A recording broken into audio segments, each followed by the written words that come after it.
बिल्कुल। और देखिए दो चीजें होती बेबस हैं। कर दिया, मैं लफ्ज मैसी इस्तेमाल करूंगा, मैंने इंट्रो में भी कहा कि मुझे ऐसे लग रहा था जैसे मैसी बेबसी का मंजर पेश कर रहे थे, अर्जेंटीना तो कर ही अब रही आप थी। अब आप मुझे बेबस कर रहे हैं। हाँ, बिकॉज़ ही इज माय आप फेवरेट उनके प्लेयर एंड बड़े fan. I felt for him yesterday कि वो जिस तरह मैच के बाद रो रहे थे। लेकिन दो चीजें होती हैं, जिस तरह अभी आपने पिछले ही सवाल से ये कनेक्टेड सवाल आपने किया है कि देखें, मेसी के खिलाफ हर टीम, जो भी टीम उनके खिलाफ मैदान में उतरती है, वो प्लानिंग करके आती है कि हमने इनको रोकना है, दो प्लेयर्स उनके साथ लगा देते हैं सब।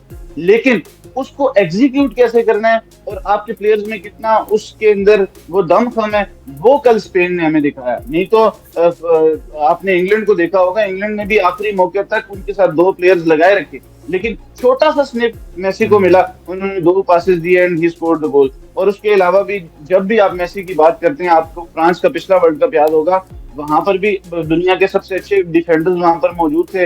मेसी स्निप मिलता है उनको और वो गोल कर लेते हैं, या पास दे के असिस्ट करके गोल कर लेते हैं। लेकिन कल की जो स्पेन की परफॉर्मेंस थी, उसमें डिफरेंस ये था कि उन्हें 120 मिनट में उन्होंने मेसी को इतना सा स्निप भी नहीं दिया, और उस वजह से स्पेन ने गोल कंसीड नहीं किया। एंड व्हेन यू डोंट कंसीड और एक्स्ट्रा टाइम में जब आप गोल कर लें, आपको 2010 का वर्ल्ड कप याद होगा जब स्पेन जीता था, तो आंद्रेस इनिएस्टा ने 116वें मिनट में गोल किया एक्स्ट्रा टाइम में, और फिर वो टीम बॉक डाउन हो जाती है। फिर 2014 का वर्ल्ड कप का फाइनल मरियो गोट्जे 113वें मिनट में, यही अर्जेंटीना की टीम थी, इसके खिलाफ गोल किया, और कल फेरन टोरेस ने 106वें मिनट में गोल किया। तो दैट शोज कि आप जब एक गोल वर्ल्ड कप फाइनल में कर ले और इतना क्लोजली कंटेस्टेड मैच हो, तो फिर आपको वापस आना मुश्किल हो जाता है। और वो कहते हैं फुटबॉल की जो एक सेइंग्स होती हैं कि आप जितना लेट बड़े मैच में लीड हासिल करें, उतना ही अच्छा होता है।